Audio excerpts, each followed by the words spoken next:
성도 여러분, 안녕하십니까?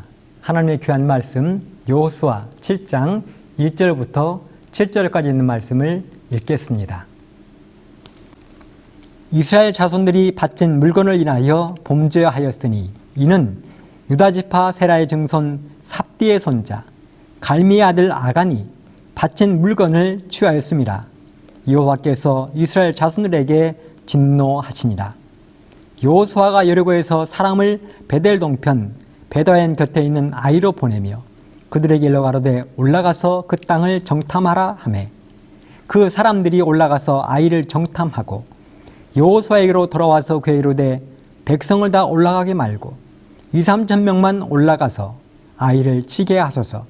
그들은 소순이 모든 백성을 그리로 보내어 수고롭게 맞서서 하므로 백성 중 3천 명쯤 그리로 올라갔다가 아이 사람 앞에서 도망하니 아이 사람이 그들의 36인쯤 죽이고 성문 앞에서부터 스바림까지 쫓아와서 내려가는 비탈길에서 쳤으므로 백성의 마음이 녹아 물같이 된지라. 여호수아가 옷을 찢고 이스라엘 장로들과 함께 여호와의 궤 앞에서 땅에 엎드려 머리에 티끌을 무릅쓰고 저물도록 있다가 여호수아가 가로되 슬프도소이다. 주 여호와여 어찌하여 이 백성을 인도하여 요단을 건너게 하시고 우리를 아모리 사람의 손에 붙여 멸망시키려 하셨나이까. 우리가 요단 저편을 족하게 여겨 거하였다면 좋을 뻔하였나이다. 오늘의 말씀은 썩은 귤 하나, 이런 제목의 말씀으로 준비를 했습니다. 여러분이 맛있는 귤을 한 상자 사서 기대감을 가지고 열었는데 그 상자 안에 있는 귤이 다 썩고 문드러져 있으면 기분이 어떠하던가요? 귤은 껍질이 약해서 조그마한 상처만 있어도 금방 상하게 되어 있습니다. 그래서 제가 제주도에서 목회를 할 때 교우님들 귤 농장에 일을 도와주러 가면 절대로 귤을 따는 일은 안 시키셨습니다. 따놓은 귤 상자를 나르든지 그것도 아니면 그냥 귤만 먹고 있으라는 것입니다. 이유가 있습니다. 귤을 초보가 따다가 귤에 상처가 나면 그 상처난 귤 하나 때문에 상자 안에 있는 모든 귤이 함께 썩어버리기 때문에 그렇습니다.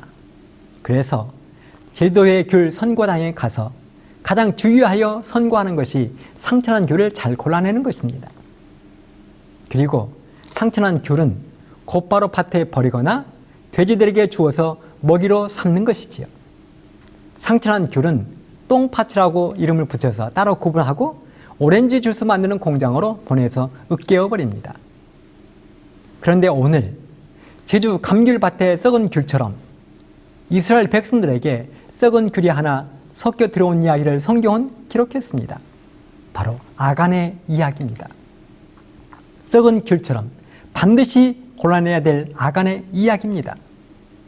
그 썩은 귤을 골라내어서 다른 귤들이 상하지 않게 해야 될 이야기입니다.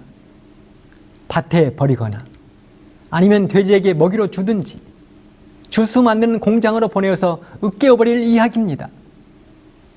여호수아 6장의 이야기는 여리고성의 멸망과 함께 기생 라합이 구원받는 이야기입니다. 그래서 여호수아 6장의 주인공은 기생 라합입니다. 기생도 하나님을 믿으면 구원받는다는 이야기입니다. 하나님을 대적하고 우상을 섬기는 악이 극에 달한 여리고에 살아도 하나님을 믿고 섬기면 구원받는다는 이야기입니다.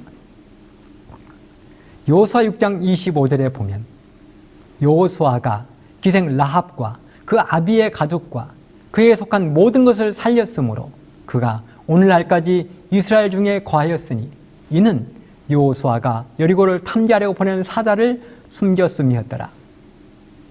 그런데 여호수아 7장은 그 이야기와는 정반대의 이야기가 기록되어 있습니다. 여호수아 7장의 주인공은 아간입니다. 이 아간은 어떤 사람이었는가? 여호수아 7장 1절에 보면 이스라엘 자손들이 바친 물건을 인하여 범죄하였으니 이는 유다지파 세라의 증손 삽디의 손자 갈미의 아들 아간이라고 했습니다. 그렇습니다. 아간은 유다지파였습니다. 우리가 잘 아는 것처럼 이스라엘 백성은 12지파로 구성이 되어 있습니다. 이 12지파는 야곱의 12아들이 조상이 되어 대대로 민족을 이루었습니다. 그런데 이 12지파 중 아가는 유다지파로 태어났다고 했습니다. 유다는 야곱의 12아들 중 넷째 아들로 태어났습니다. 그런데 이 유다지파가 중요한 이유는 유다지파는 이스라엘 왕의 지파입니다. 다윗, 솔로몬을 비롯해서 이스라엘의 모든 왕들이 유다지파에 속했습니다. 그리고 결정적으로 하늘의 왕이신 예수님께서 이 땅에 태어나실 때 유다지파로 태어나신 것입니다. 그런데 아간이 바로 그 유다지파였습니다. 유다의 이름의 뜻은 찬송하리로다, 이런 뜻을 가지고 있습니다. 그리고 그 유다지파 중에서도 세라의 증손이라 했습니다. 세라 이름의 뜻은 씨를 뿌리다, 빛이 떠오르다 하는 의미를 가지고 있어요. 다음으로 삽디의 손자라 했습니다. 삽디라는 이름의 뜻은 기쁨의 선물, 이런 의미를 가지고 있고요. 그의 아버지는 갈미라 했는데 갈미의 뜻은 열매, 포도 열매라는 뜻입니다. 그래서 아간의 조상들 이름을 쭉 연결해 보면 찬송을 부르면서 씨를 뿌리고 기쁨의 열매, 풍성한 포도 열매를 맺는다는 것입니다. 그리고 마지막으로 거두어 곡간에 드리면 되는 것이지요. 그런데 놀랍게도 마지막 주제인 아간의 이름의 뜻은 이스라엘을 괴롭게 하는 자, 이런 뜻을 가지고 있습니다. 찬송을 부르며 씨를 뿌리고 기쁨의 열매인 풍성한 포도 열매를 맺어야 하는데 오히려 말아먹었다는 것입니다. 사고뭉치가 되어서 자신의 민족을, 조상을 괴롭히고 가문을 말아먹었다는 것입니다. 천한 기생은 하나님을 믿고 그의 가족을 구원했는데 가장 귀한 가문에서 출생한 아간은 민족을 괴롭히고 어렵게 하는 사람이 되었다는 것입니다. 이 아간의 일로 인하여 환희에 불타올랐던 이스라엘 백성들은 순식간에 깊은 절망에 빠졌습니다. 생각해 보십시오. 난공불락, 초롱성 같은 여리고성을 그들은 식은 죽 먹듯 함락했습니다. 손에 피 하나 묻히지 않고 활이나 칼 한 번 쓰지 아니하고 그들이 한 것이 있다면 하나님의 명령에 따라 아침 먹고 그저 하루에 한 바퀴씩 6일 동안 돌고 7째 날에는 7바퀴 돈 것이 전부였습니다. 조금 더 보태자면 제사장들이 법궤를 메고 나팔을 불었으며 13바퀴를 돈 마지막에 거 한번 지른 것이 전부였습니다. 그렇게 그들은 하나님의 도우심으로 여리고성을 무너뜨린 후 승리의 함성을 여리고 골짜기에 울려 퍼지게 했습니다. 얼마나 철저히 무너뜨렸는지 돌 하나도 돌 위에 겹치지 않게 철저하게 무너뜨렸습니다. 여리고 백성들 중 기생이었던 라합과 그의 집안에 숨어있던 가족들 외에는 모두 몰살당했습니다. 이대로라면 가나안 전 지역을 접수하는 것은 시간 문제였습니다. 이유가 있습니다. 가나안의 백성들 중 여리고 백성들처럼 싸움도 잘하고 여리고 백성들처럼 강한 사람도 별로 없었습니다. 그런 성도 별로 없었습니다. 그런데 그 여리고성이 힘 한 번 못 쓰고 무너졌으니 나머지 사람들은 얼마나 벌벌 떨었을까요? 그렇게 여리고성이 무너졌다는 소식은 순식간에 온 가나안 땅에 퍼졌을 것이고 그날 저녁 9시 뉴스에는 여리고성이 함락되었다는 소식이 특집으로 1시간 동안 진행됐을 거예요. 그것이 여호수아 6장의 이야기입니다. 그런데 6장을 넘어가 연결되는 7장의 이야기는 첫 문장을 이렇게 시작했습니다. 여호와께서 이스라엘 자손들에게 진노했다. 여호와께서 이스라엘 자손에게 진노했다는 이야기입니다. 분위기가 급반전되었습니다. 그렇다면 왜 이렇게 분위기가 급반전되었을까요? 사건의 전말은 이렇게 시작됩니다. 여리고성을 함락시킨 여호수아는 다음 목표로 아이성을 무너뜨리기 위해서 계획을 세웠습니다. 그리고 정탐꾼을 보냈어요. 아이성은 여리고성에서 북쪽으로 몇 킬로미터쯤 떨어진 가까운 곳입니다. 아주 가까워요. 그리고 정탐꾼들이 가져온 소식도 여호수아와 백성들을 매우 기쁘게 했습니다. 아이성이 매우 작으니 2~3천 명만 올라가도 충분하다는 것입니다. 식은 죽 먹기라는 것입니다. 사실이 그랬습니다. 아이성은 인구 전체가 얼마 안 되는 아주 작은 도시였어요. 거기다가 여리고성이 함락되었다는 소식을 듣고 사이도 땅에 떨어지는 상태였습니다. 생각해 보십시오. 난공불락의 성 여리고, 철옹성 여리고, 그 여리고성이 힘 한번 못 써보고 괴이한 방법으로 철저히 무너진 것입니다. 기생인 라합의 집 가족들 외에는 단 한 사람도 목숨을 건진 사람이 없습니다. 그런 여리고성에 비하면 아이성 사람들은 한 줌거리도 안 되는 것입니다. 그래서 여호수아는 정탐꾼들이 한 보고대로 병력을 확 줄여서 3,000명만 보냈습니다. 그런데 웬걸요? 막상 상대본이 만만치가 않았습니다. 그래서 발에 땀이 나도록 도망쳐 온 것입니다. 그들은 그 전쟁을 통해서 36명이나 죽었습니다. 그 강대한 여리고성을 무너뜨릴 때에도 죽기는커녕 단 한 사람도 부상자도 없었는데 약하디 약하고 쪼매만한 아이성 앞에서 수많은 부상자가 발생하고 죽고, 그래서 백성들의 사기는 땅속으로 꺼져버렸습니다. 여호수아 7장 5절에 보면 백성의 마음이 녹아 물같이 되었다고 기록했습니다. 오히려 역전이 되어버린 것입니다. 바로 조금 전까지만 해도 가나안 백성들의 간담이 녹았었는데 지금은 이스라엘 백성들의 마음이 녹아버린 것입니다. 불과 사람이 얼마 살지 않는 조그마한 성 하나 때문에 전세가 금방 역전되어 버린 것입니다. 여호수아와 이스라엘 백성들은 혼란스러웠습니다. 도대체 뭐가 뭔지를 모르겠습니다. 만사가 일사천리로 잘 풀렸는데 요단강을 건너고 여리고성을 무너뜨리고 기생 라합과 그의 가족을 구원하고 연전연승의 불패신화를 써왔는데 이 쪼매만한 아이성 하나 앞에서 처절한 패배를 당했습니다.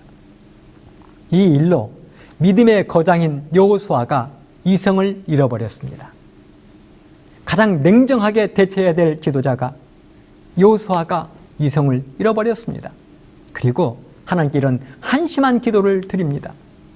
여호수아 7장 6절 7절에 보면 여호수아가 옷을 찢고 이스라엘 장로들과 함께 여호와의 궤 앞에서 땅에 엎드려 머리에 티끌을 부릅쓰고 저물도록 있다가 여호수아가 가로되 슬프도소이다 주 여호와여, 어찌하여 이 백성을 인도하여 요단을 건너게 하시고 우리를 아모리 사람의 손에 붙여 멸망시키려 하셨나이까? 우리가 요단 저편을 족하게 여겨 거하였다면 좋을 뻔하였나이다.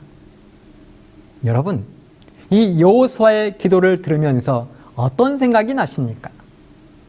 그렇습니다. 그들의 조상들이 그렇게 이야기를 했습니다. 민수기 11장 4절 6절에 보면 이스라엘 중에 섞여 사는 무리가 탐욕을 품에 이스라엘 자손도 다시 울며 가로되 누가 우리에게 고기를 주어 먹게 할꼬? 우리가 애굽에 있을 때는 값없이 생선과 외와 수박과 부추와 파와 마늘들을 먹은 것이 생각나거늘 이제 우리 정력이 쇠약하되 이 만나 외에는 보이는 것이 아무것도 없도다. 하나님께서 그들에게 매일의 양식으로 하늘의 만나를 풍성하게 주셨음에도 불구하고 그들은 애굽에서 먹던 음식들이 그리웠습니다.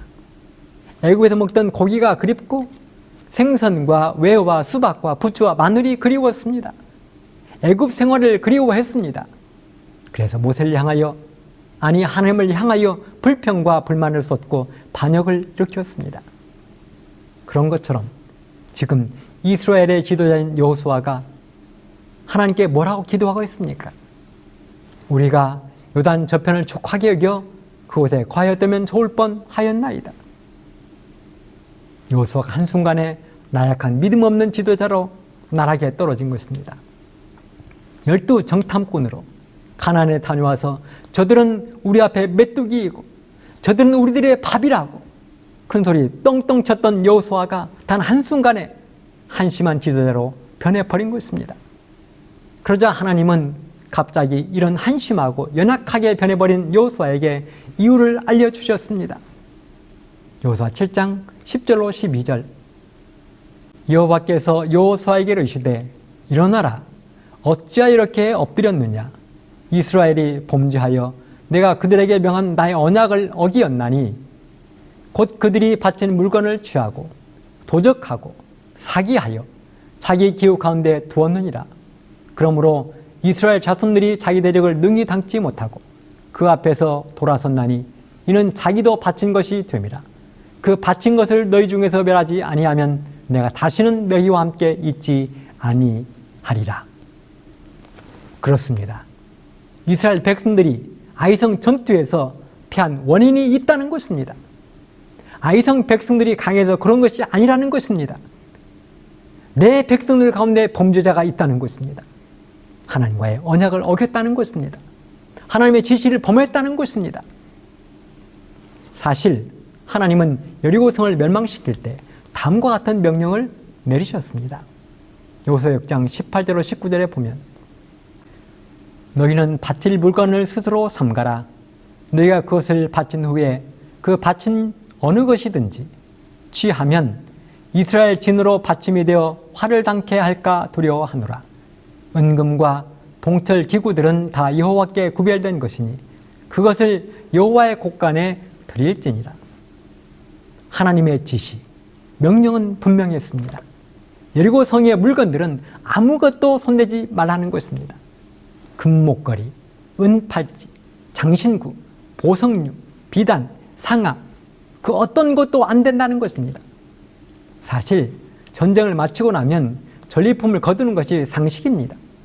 그래서 바벨론이 이스라엘을 멸망시키고 성전의 기명들과 다니엘을 비롯한 포로들을 데려갔잖아요. 로마가 전쟁에서 승리하고 이스라엘에서 5만 명의 포로들을 이끌고 가서 로마의 콜로세움을 세웠습니다. 당나라가 고구려를 멸망시키고 고구려의 왕과 수많은 백성들을 당나라로 끌고 갔습니다. 그런데 하나님은 여호수아와 이스라엘 백성들에게 명령하셨습니다. 아무것도 손대지 말라는 것입니다. 다 하나님의 곳간에 드리라는 것입니다. 이유가 있습니다. 이유는 바로 이스라엘 백성들의 탐심을 멀리하기 위해서였습니다. 교만하지 않도록 하기 위해서였습니다. 사실 하나님은 이스라엘 백성들을 40년 동안 단 한 번도 굶기거나 헐벗게 하지 않으셨습니다. 그 황량한 광야에서 단 하루도 식량이 떨어져 고민해 본 적이 없습니다. 때로는 만나가 지겨웠을지 몰라도 최소한 양식 걱정은 해본 적이 없습니다. 음식만이 아닙니다. 옷과 신발, 건강까지 하나님은 세심하게 챙겨주셨습니다. 신명기 8장 4절에 보면 이 40년 동안에 내 의복이 헤어지지 아니하였고 너의 발이 부르트지 아니하였느니라 했어요. 신명기 19장 5절에 보면 주께서 40년 동안 너희를 광야에서 인도하게 하셨거니와 너의 몸에 옷이 낡아지지 아니하였고 너희 발의 신이 헤어지지 아니하였음이라고 했어요. 이스라엘 백성들이 40년 광야 생활 가운데 의사, 신발 만드는 사람, 옷 만드는 사람은 할 일이 없어서 손가락만 빨았을 것입니다. 40년을 걸으면서 200만 명의 발에 물집 하나 생기지 않았다는 것입니다. 40년을 걸으면서 신발 한 켤레면 좋겠다는 것입니다. 40년을 옷 한 벌로 버텼다는 것입니다. 이것보다 더 대단한 것이 어디 있습니까, 여러분? 그러면서도 그들이 가나안에 도착하면 어떤 것을 주실지도 미리 알려주셨습니다. 신명기 8장 7절 10절에 보면 너의 하나님 여호와께서 너를 아름다운 땅에 이르게 하시나니 그곳은 골짜기에든지 산에든지 시내와 분천과 샘이 흐르고 밀과 보리의 소산지요 포도와 무화과와 석류와 감람들의 나무와 꿀의 소산지라. 너의 먹는 식물에 결핍함이 없고 네게 아무 부족함이 없는 땅이며 그 땅의 돌은 철이요 산에서는 동을 캘 것이라. 네가 먹어서 배불리고 너의 하나님 여호와께서 옥토로 내게 주셨음을 인하여 그를 찬송하리라.